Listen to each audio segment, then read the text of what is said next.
Yes friends, good morning, सत श्री अकाल। कैसे हैं आप सब? जल्दी से आ जाइए फ्रेंड्स। हिंदी की क्लास में एक बार फिर से आपका स्वागत किया जाता है। आज जो टॉपिक हम करने जा रहे हैं वो है वाक्य।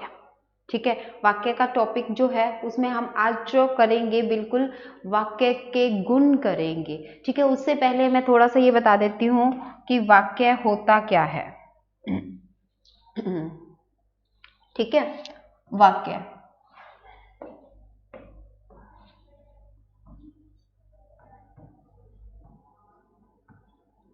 वाक्य वाक्य हमें सबको पता है। हमने वाक्य भी क्या होता है। वाक्य क्या होता है? शब्दों का सार्थक योग होता है। ठीक है, शब्दों का सार्थक योग को हम क्या कहते हैं? वाक्य कहते हैं। वाक्य के दो अंग होते हैं, उद्देश्य और विधेय। ठीक है, वाक्य के दो अंग होते हैं, उद्देश्य और विधेय, जिसपे हमने चर्चा कर ली थी। आज जो हम टॉपिक करने जा रहे हैं ओनली वाक्य के गुणों पे चर्चा करने जा रहे हैं। तो कई बार इसको क्या बोल दिया जाता है? वाक्य के तत्व भी बोल दिया जाता है। वाक्य के तत्व हो या गुण हो, एक ही बात है। ठीक है, वाक्य के तत्व हो या गुण हो, एक ही बात है। अब इसमें है क्या? सबसे पहले नंबर 1 पे सार्थकता। ठीक है, सबसे पहले क्या आता है? सार्थकता। अगर पूछा जाए आपसे कि वाक्य के गुण, वाक्य के तत्व, तो सार्थकता क्या होती है? तो सार्थकता क्या होती है? हम बहुत सारे सार्थक शब्दों का प्रयोग वाक्य में करते हैं। अब वाक्य अगर लिया है तो उसका तो अर्थ तो कुछ ना कुछ अवश्य होना चाहिए।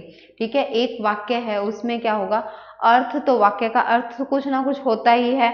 तो इसलिए कैसे शब्दों का प्रयोग करना चाहिए वाक्य में? सार्थक शब्दों का प्रयोग। ठीक है,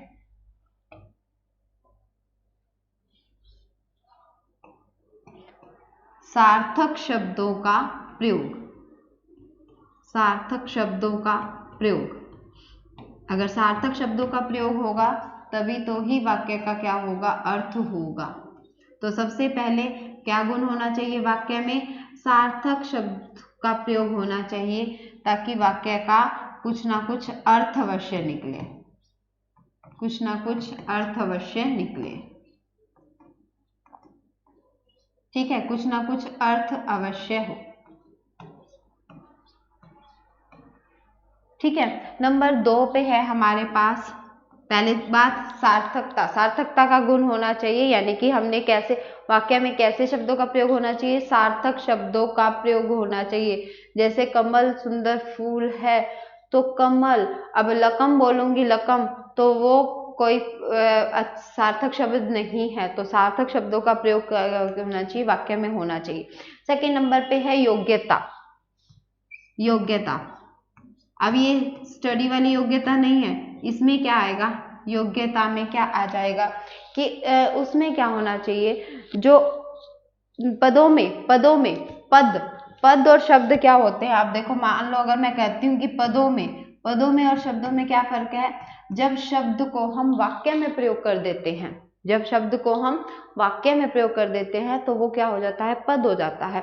तो पदों में जो अर्थ होता है, हर शब्द में कोई ना कोई अर्थ तो होता ही है, उसका ज्ञान कराने की जो क्षमता होती है, उसी को ही योग्यता बोला जाता है। पदों में निहित अर्थ, पदों में निहित अर्थ,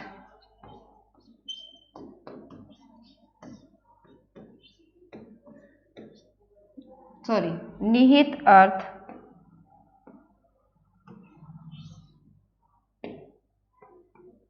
का ज्ञान कराने की क्षमता को क्या बोला जाता है? योग्यता। ठीक है, ज्ञान कराने की क्षमता को योग्यता बोला जाता है। अब कैसे? अब जैसे अगर मैं मान लो यह बोल दूं, चाय खाई, चाय खाई,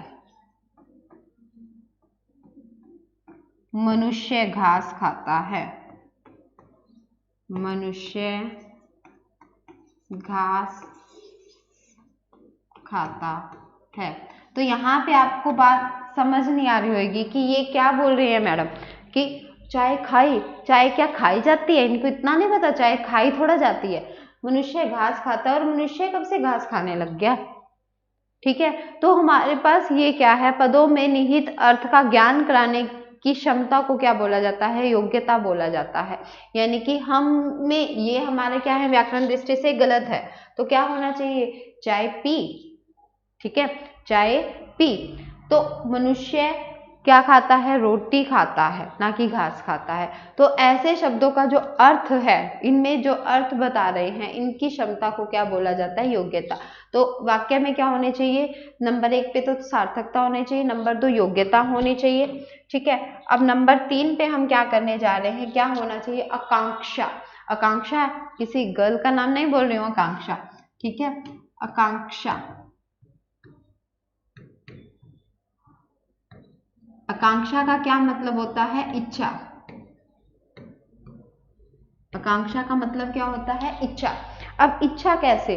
अब इच्छा, या हम ऐसे भी कह सकते हैं कि श्रोता की जिज्ञासा, श्रोता की जिज्ञासा।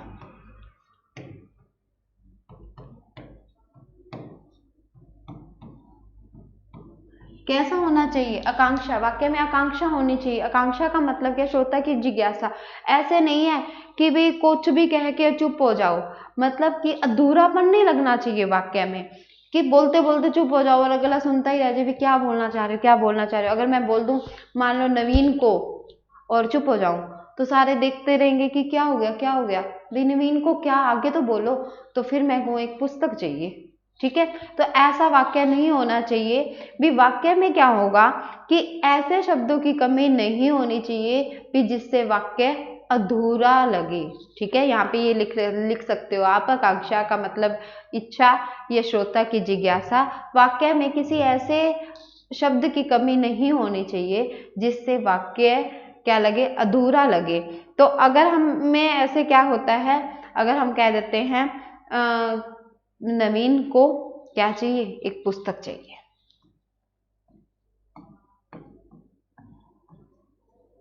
ठीक है, एक पुस्तक चाहिए। हाँ, कई बार हम क्या करते हैं, आकांक्षा का वो करते हैं।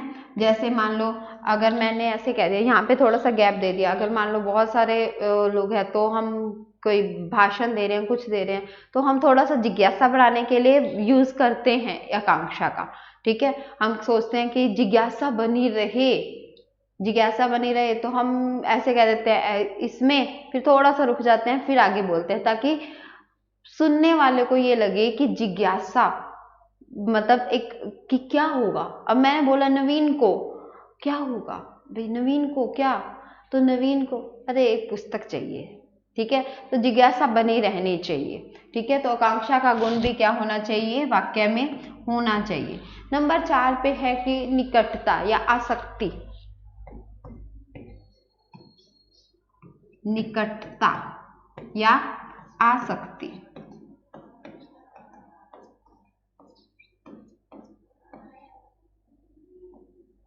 आसक्ति, ठीक है। आसक्ति और निकटता का क्या मतलब है? आसक्ति यानी कि पास पास या निकटता, ठीक है। अब प्रकट करने के लिए, अब वाक्य का अर्थ प्रकट हो रहा है, अभी वाक्य कैसे प्रकट होगा? वाक्य प्रकट करना है तो हमें क्या करना चाहिए? उसके जो शब्द है, पद हैं, उनको साथ साथ बोलना चाहिए, बीच में गैप नहीं होना चाहिए। गैप रख के बोलेंगे तो वाक्य का जो प्रभाव है वो अच्छा नहीं होगा। तो वहां पे क्या होना चाहिए कि निकट होने चाहिए। जैसे अगर मैं बोलूं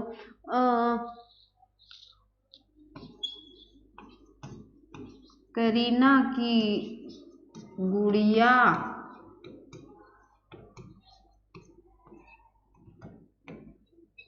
टूट गई है, तो यहाँ पे क्या है, वाक्य जो है वो प्रभावित नहीं होगा। यानी कि उच्चारण जब हम वाक्य का करेंगे तो उसमें क्या होगा, थोड़ा थोड़ा थोड़ा गैप अगर हो तो ठीक है, बट ज्यादा ज्यादा गैप हमें उसको नहीं देना चाहिए, ठीक है। अगर हमने उसमें गैप दे दिया बहुत ज़्यादा तो क्या आ जाएगा कि वाक्य का प्रभाव जो है अच्छा नहीं रहता। तो इसलिए वाक्य में क्या होना चाहिए, निकट निकट, वाक्य के जो पद हैं वो कैसे होने चाहिए, निकट होने चाहिए, एक दूसरे के पास होने चाहिए, बहुत ज़्यादा गैप नहीं होना चाहिए। ठीक है, उसके बाद आ जाती है बात पद क्रम की। पद क्रम, क्रम वाइज जो पद हैं वो कैसे होने चाहिए, क्रम वाइज होने चाहिए। अगर मान लो कुछ और लिखा है, अगर मैं बोल दूं कि सुहावनी है रात होती, सुहावनी है रात होती चांदनी, सुहावनी है रात होती चांदनी, तो यहाँ पे क्या होगा, यहाँ पे हमें पता चल रहा है कि ये जो क्रम है वो सही नहीं है। सही नहीं है का क्या मतलब है, यहाँ क्रम कैसा होना चाहिए कि चांदनी रात जो है सुहावनी होती है। तो इसका मतलब वाक्य में पद क्रम की बहुत इंपॉर्टेंस है। पद क्रम कैसा होना चाहिए कि लाइन हमें पता होना चाहिए किसके बाद क्या चीज आएगी, तो एक क्रम के अनुसार हमें वाक्य को प्रयोग करना है। तो ऐसा क्रम यूज करना है ताकि सामने वाले को लाइन समझ आए। ठीक है, तो यहाँ पे लाइन समझ नहीं आ रही होगी, जब हम इसको सेंटेंस को सही करेंगे तो क्या होगा, चांदनी रात सुहावनी होती है।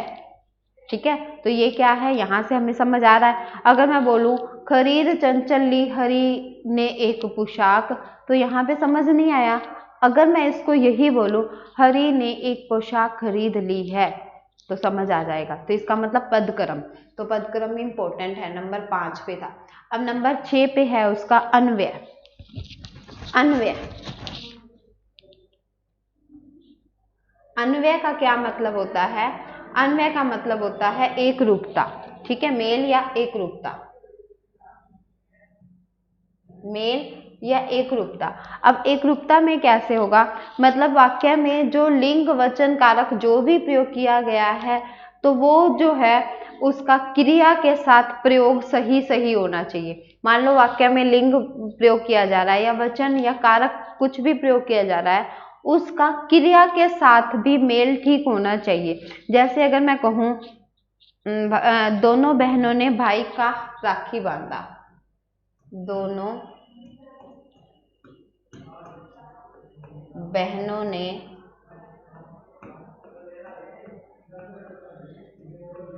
भाई का